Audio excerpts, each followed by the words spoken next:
কুরআনুল কারীমে আল্লাহ বলেন, ইন্নাল্লাহা ইউহিব্বুত তাওয়াবিন ওয়া ইউহিব্বুল মুতাতাহহিরিন। আল্লাহ কুরআনুল কারীমটাকে আমাদের জন্য একটা গাইড বুক রূপে দিয়েছেন। আজকে আমরা বসেছি মাদ্রাসা সংলগ্ন জলসার উদ্দেশ্যে। আমরা কিছু পাওয়ার আশায় একত্রিত হয়েছে, কিছু নেব বলে।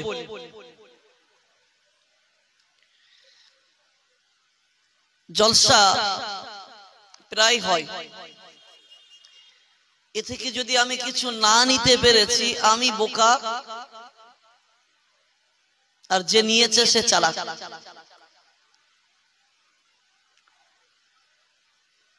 তো কুরআনুল কারীমে আল্লাহ পাক রব্বুল আলামিন বলছেন, ইন্নাল্লাহা ইউহিব্বুত তাওয়াবিন ওয়া ইউহিব্বুল মুতাতাহহিরিন। আমার কাছে প্রিয় হলো ওই ব্যক্তি যে গুনাহ হইতে তওবা করে। বলুন সুবহানাল্লাহ। ভাই, আমরা সকলেই গুনাহগার। আমাদের জীবন শুরু হয়েছে গুনাহ থেকে, আর শেষ পরিণতি কোথায় কিভাবে দাঁড়াবে এটা আমাদের অজানা। কারণ আমার আপনার আদি পিতা সাইয়্যিদিনা হযরত আদম আলাইহিস সালাতু ওয়াস সালাম আমাদের আদি পিতা ছিলেন। তো তানাকে দিয়ে আল্লাহ নবীদের সিলসিলা শুরু করেছিলেন, শেষ পর্যন্ত পৌঁছেছেন আমার আপনার নবী সাইয়্যিদুল বাশার তথা প্রিয় নবী মুহাম্মদুর রাসূলুল্লাহ সাল্লাল্লাহু আলাইহি ওয়াসাল্লাম পর্যন্ত। ভাই, তো রাসূলুল্লাহ সাল্লাল্লাহু আলাইহি ওয়াসাল্লাম তার পাক জবানে বর্ণিত, তিনি রাসূলুল্লাহ বলেছেন, কুল্লু বানি আদম খাত্তাউন ওয়া খায়রুল খাত্তাইনা তাওয়াবুন। প্রতিটি আদম সন্তান গুনাহগার। আমরা সবাই গুনাহগার। এই হাদিস অনুপাতে আমরা সবাই গুনাহগার। আমি আগেই বলেছি, গুনাহ আমরা সবাই করি, কারো দ্বারাই কম আর বেশি হয়। আল্লাহ বলছে, গুনাহ থেকে ফিরে আসে যে ব্যক্তি, সেই হলো আমার কাছে প্রিয়। এই কথা বলতে, এই কথার প্রসঙ্গ আসতে বিশ্বনবীর দুইজন সাহাবার কথা মনে পড়ে যায়। রাসূলুল্লাহর দুইজন সাহাবা ছিলেন, একজনের নাম হলো সাঈদ ইবনে আব্দুর রহমান, অপরজনের নাম হলো সালাবা আনসারী। রাসূলুল্লাহর এই দুইজন সাহাবা, রাসূলুল্লাহ একদিন ডাকলেন, সব সাহাবাদিগকে একত্রিত করলেন। একত্রিত করে সাহাবাদেরকে বললেন যে আমার আদেশ যে তোমাদের সকলকে যেতে হবে যুদ্ধে তাবুকে, তোমরা প্রস্তুতি নাও। রাসূলুল্লাহ এই কথা বলেই আবার বললেন যে তোমাদের বাড়িতে যে বৃদ্ধ মানুষ আছে, তোমাদের পিতা মাতা, তোমাদের স্নেহের ছোট ছোট বাচ্চা, এদেরকেও দেখতে হবে, এটাও আমার আদেশ। তো যুদ্ধে যেতে হবে, এটা যেমন রাসূলুল্লাহর আদেশ, তো এদেরকে দেখভাল করতে হবে, এটাও রাসূলুল্লাহর আদেশ।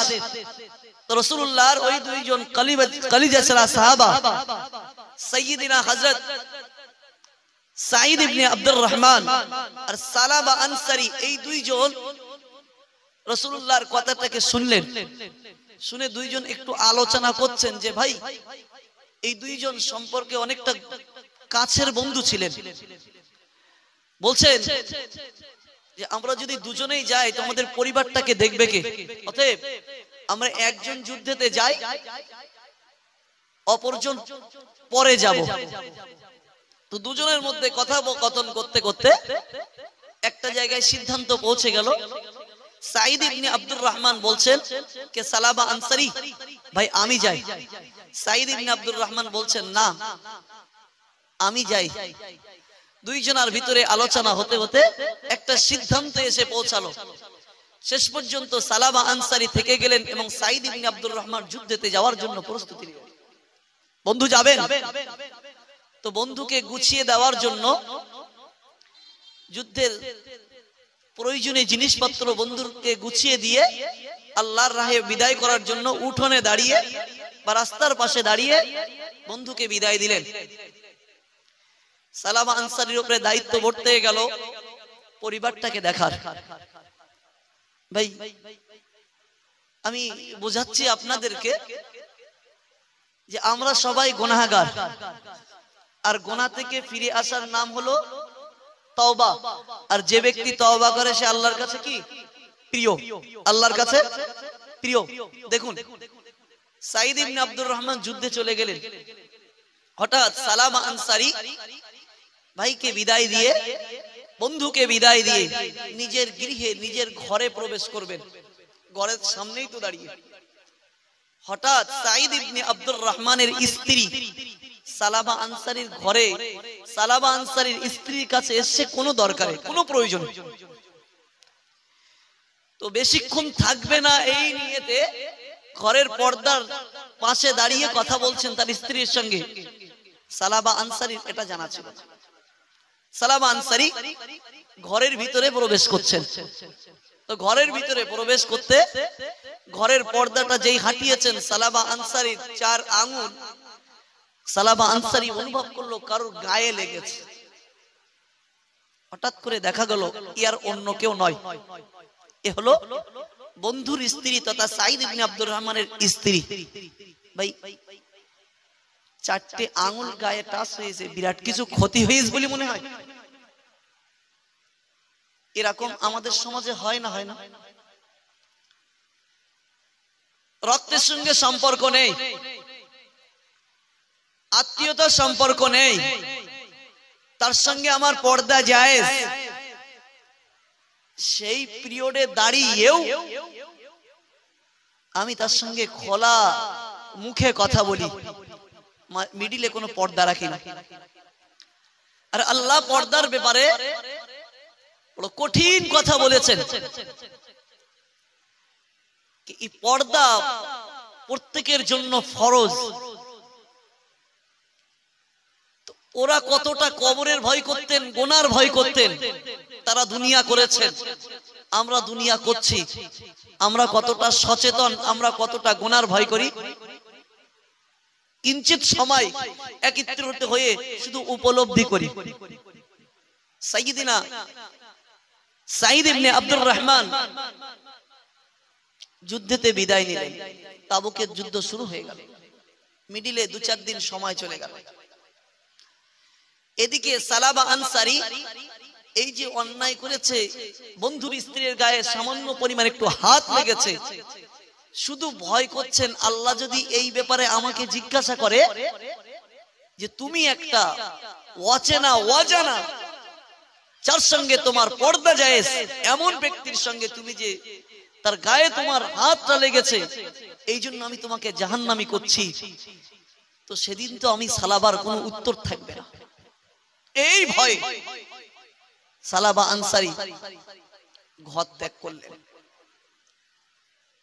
বাড়ি ছেড়ে দিলেন, চলে গেলেন লোকালয়, নির্জন নিশুতি এলাকায় একটি পাহাড়ের নিচে কাঁদছেন। সালাবা আনসারী আল্লাহর কাছে কাঁদছেন, আল্লাহ আমি বড় গুনাহগার, আমি এত বড় গুনাহ করেছি, যদি আপনি ক্ষমা না করেন তো জান্নাত পাওয়া আমার জন্য বড় কষ্ট হয়ে দাঁড়াবে। গুনাহটা কি ভাই বিরাট বড় বলে মনে হয়? বিরাট বড় গুনাহ? বিরাট বড় তো না। অনুতপ্ত দেখুন, ওরকম গুনাহ আমাদের হয় কিনা একটুখানি ভাবুন। রাসূলুল্লাহ সাহাবা হযরত সালাবা আনসারী বন্ধুর স্ত্রী তথা সাঈদ ইবনে আব্দুর রহমানের স্ত্রীর গায়ে একটু হাত লেগে যাওয়ার জন্য অনুতপ্তে চিন্তা করে পড়ে গেলেন। সালাবা আনসারী ভাবতে লাগলেন, আল্লাহ যদি আমাকে জিজ্ঞাসা করেন ও সালাবা আনসারী, তুমি যাকে চিনতে না, তুমি যাকে জানতে না, যার সঙ্গে তোমার পর্দা জায়েজ, তুমি পর্দাটাকে হারাম ভাবে ব্যবহার করে তোমার হাত লাগিয়েছো। এই জন্য আমি আল্লাহ আজকের দিনে তোমার জন্য জাহান্নামকে রেখেছি, জান্নাতকে নয়। সালাবা আনসারী এই চিন্তা করে গভীর রজনীতে নিশুতি এলাকায় একটি পাহাড়ের নিচে চলে গেলেন। সেই জায়গায় বসে আল্লাহর কাছে কাঁদছেন, রব্বুল আলামিন, আল্লাহ, আমি সালাবা আনসারী বড় গুনাহগার, আমি সালাবা আনসারী বড় খাতাকার, আমি সালাবা আনসারী বড় সিয়াকার। আল্লাহ, আপনি সালাবাকে ক্ষমা করুন, আপনি সালাবাকে মাফ করুন। আপনি যদি সালাবাকে ক্ষমা না করেন, আপনি যদি সালাবাকে মাফ না করেন, মহান স্রষ্টা আল্লাহর দরবারে এত কান্না কাঁদছেন আর বারবার একটাই কথা বলছেন, আমি সালাবা আনসারী আপনার জান্নাত হয়তো পাবো না, আর আমি সালাবা আনসারীর চামড়ায় এত ক্ষমতা নেই, আপনার জাহান্নামের আগুন আমি সালাবা সহ্য করতে পারবো। আল্লাহ, আমি সালাবাকে যদি আপনি ক্ষমা না করেন, তো আমি হয়তো আপনার জান্নাত পাবো না। আর শুধু এই নয়, যদি আপনি আমাকে জাহান্নামী বানান, তো আমার এই চামড়ায় এতটা ক্ষমতা নেই যে আমি আপনার জাহান্নামের আযাব সহ্য করতে পারবো। চিন্তা করুন, ভয় কবরের। আমরা সবাই কবরমুখী, সবাই কবরমুখী। তারা কতটা ভয় করতেন? যুদ্ধ শেষ হয়ে গেল, সাঈদ ইবনে আব্দুর রহমান বাড়িতে ফিরলেন। বাড়িতে ফিরে যুদ্ধ সরঞ্জামগুলো রাখলেন। রাখার পরে বন্ধুর ব্যাপারে স্ত্রীকে জিজ্ঞাসা করছেন, আমার বন্ধুকে তো দেখছি না। স্ত্রী বলছেন, পূর্বের ঘটনাটা স্ত্রী খুলে বললেন, আপনি চলে যাওয়ার পরে আপনার বন্ধু অজান্তে, আমি কোনো প্রয়োজনে গিয়েছিলাম তার স্ত্রীর কাছে, আপনার বন্ধুর অজান্তে আমার গায়ে 4টি আঙুল স্পর্শ হয়ে যায়। সেই অনুতাপে, লজ্জায় গ্রাম ছেড়ে দিলেন। লোকের মুখে শুনেছি লোকালয়ে চলে গেছেন, নিজ নিশুতি বসতি এলাকায় চলে গেছেন, আর কেউ এখনো খুঁজে পায়নি। সাঈদ ইবনে আব্দুর রহমান এই কথাটা শুনে বাড়িতে আর দাঁড়ালেন না, যুদ্ধের সরঞ্জাম রেখে দিয়ে বন্ধুর খুঁজে বেরিয়ে গেলেন। খুঁজতে খুঁজতে একটি পাহাড়ের উপরে উঠে গেলেন। পাহাড়ের উপরে লক্ষ্য করে দেখতে পেলেন, পাহাড়ের নিচে একটি মানুষ হাবুডুবু খায় আর কাঁদতে থাকে। রব্বুল আলামিন, আল্লাহ, আপনি সালাবাকে ক্ষমা করুন, আপনি সালাবাকে মাফ করুন, আপনি সালাবাকে ক্ষমা করে দিন, আপনি সালাবাকে মাফ করে দিন। আল্লাহ, আপনি যদি সালাবাকে ক্ষমা না করেন, আপনি যদি সালাবাকে মাফ না করেন, আপনার জাহান্নামের আগুন সালাবাকে খেয়ে নেবে, আপনার জাহান্নামের আগুন সালাবাকে গ্রাস করবে। সালাবা জাহান্নামের আগুন সহ্য করতে পারবে না। এই কথা বলে সালাবা আনসারী কাঁদছেন। হঠাৎ সাঈদ ইবনে আব্দুর রহমান বন্ধুকে দেখতে পেলেন, বন্ধুর কাছে গিয়ে সালাম দিলেন, ও বন্ধু, চলো না বাড়িতে ফিরে যাই, আমি তোমার সব কথা শুনে এসেছি। বন্ধু, চলো না বাড়িতে ফিরে যাই। সাঈদ ইবনে আব্দুর রহমানকে লক্ষ্য করে বললেন, ও ভাই সাঈদ ইবনে আব্দুর রহমান, শুনে রেখে দাও, জেনে রেখে দাও, আমি সালাবা বড় অপরাধী, আমি সালাবা বড় জালিম, আমি সালাবা বড় অত্যাচারী। আমি সালাবাকে যদি তুমি বাড়িতে ফিরিয়ে নিয়ে যেতে চাও, তবে আমার একটা কথা আছে, আমি সালাবার কোমরে একটি রশি বেঁধে এই রাস্তা দিয়ে আমাকে টেনে টেনে নিয়ে যেতে হবে। রাস্তার দুপাশের মানুষ যেন আমাকে দেখে অনুভব করতে পারে সত্যিকারেরই সালাবা অপরাধী।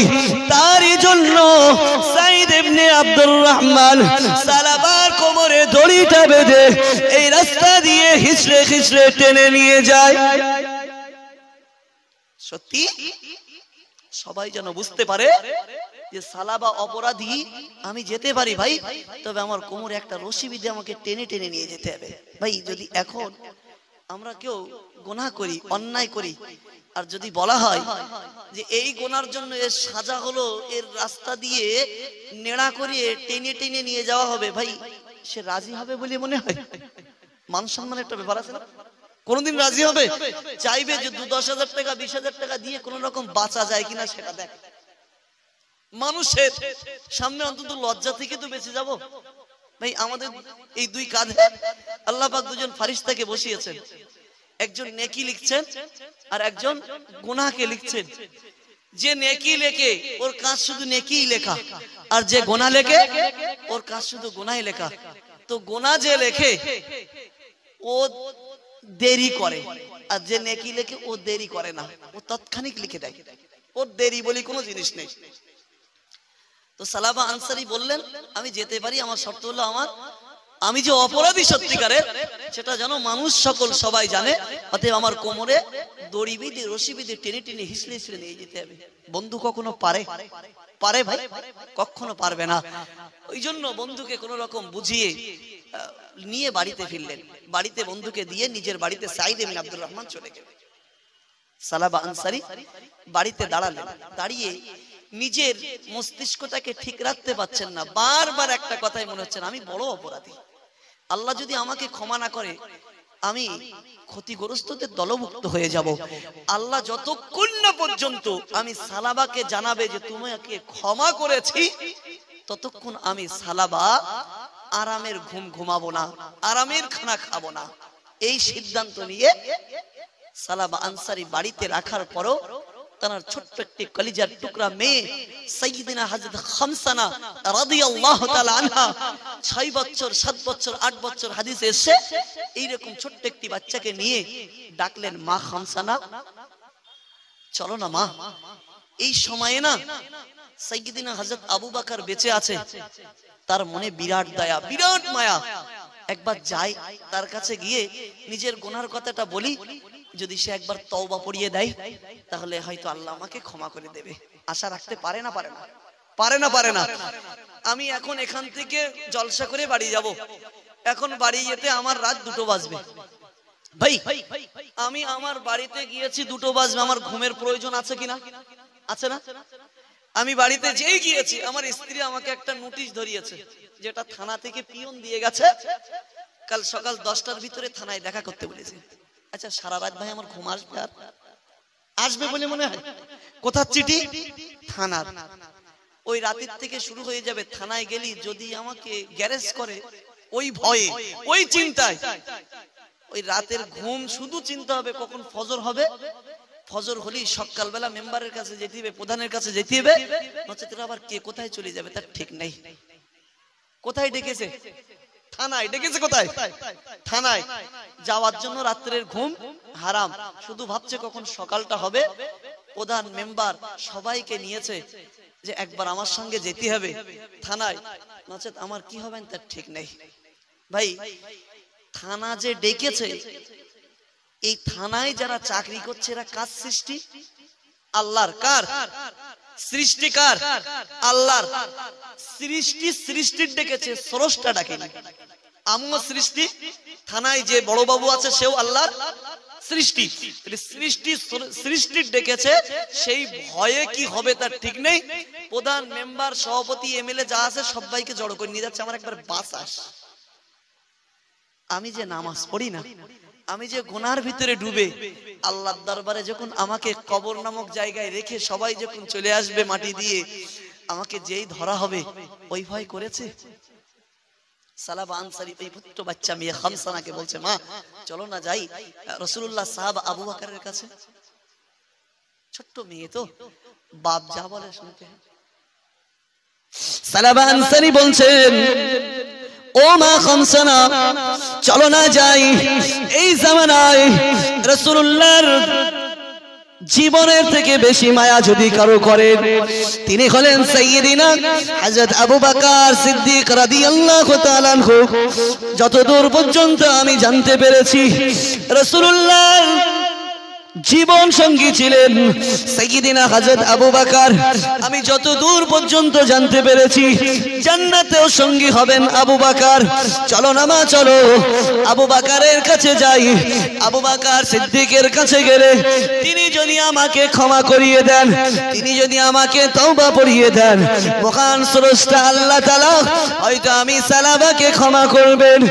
এই আশা নিয়ে, এই তামান্না নিয়ে আবু বকরের দরবারে গেলেন। গেলেন আবু বকরকে লক্ষ্য করে সালাম দিলেন, আসসালামু আলাইকা ইয়া আবু বকর। আবু বকর, ও আবু বকর, আমি আপনার বন্ধু সালাবা এসেছি, তাতে রাসূলুল্লাহ সাহাবা সাইয়্যিদিনা সালাবা আনসারী এসেছি। আবু বকর ঘরের দরওয়াজাটা খোলো। আবু বকর ঘরের দরওয়াজাটাকে খুলে দিলেন, সালাবাকে বসতে দিলেন। সালাবাকে জিজ্ঞাসা করলেন, ও ভাই সালাবা, হঠাৎ এই সময়ে আমার কাছে কি দরকার এসছো? ও ভাই, এই সময় আমার কথা কিভাবে মনে পড়লো? সালাবা আনসারী বললেন, ও ভাই আবু বকর, বড় আশা নিয়ে এসেছি, বড় তামান্না নিয়ে এসেছি ভাই। আমি বড় অপরাধী, আমি বড় অন্যায়কারী, আমি বড় জালিম।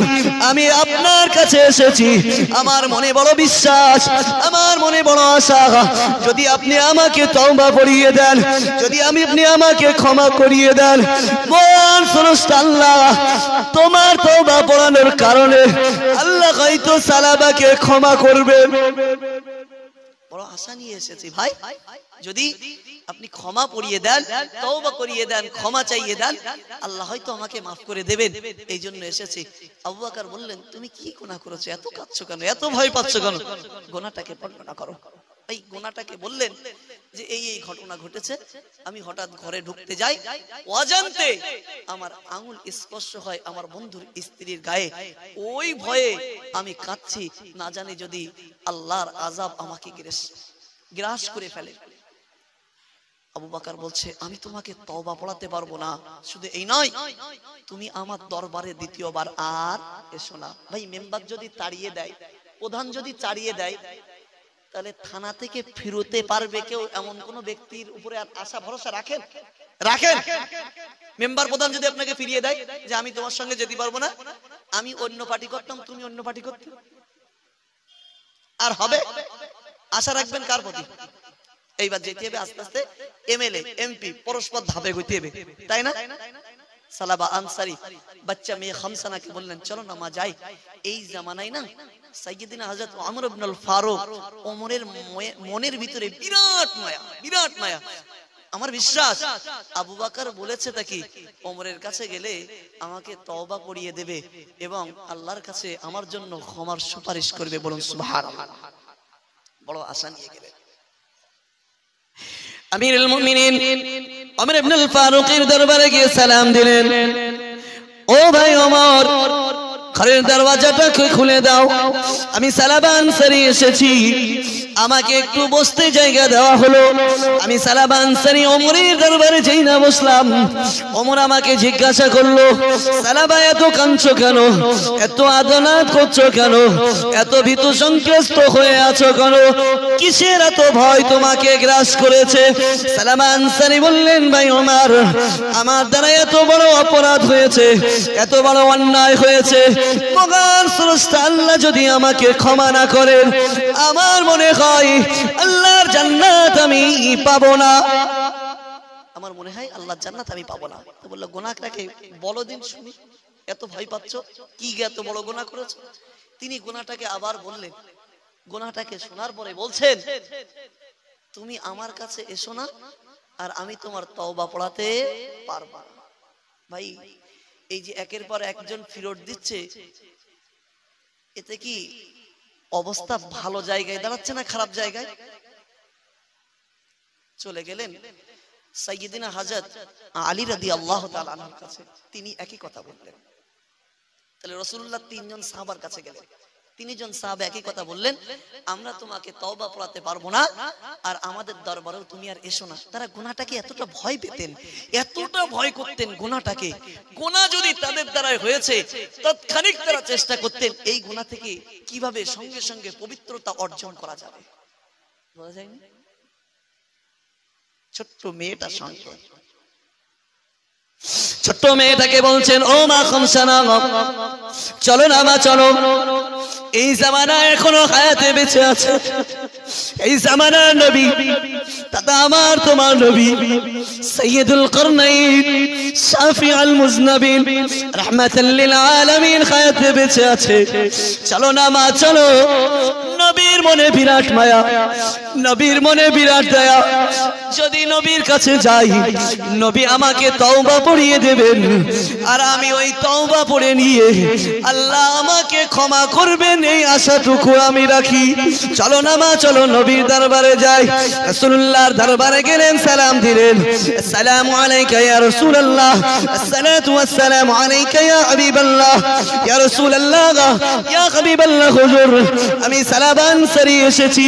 ইয়া রাসূলুল্লাহ আপনি আমার কথাটাকে শুনুন, আমি আপনার দরবারে কিছু বলতে এসেছি।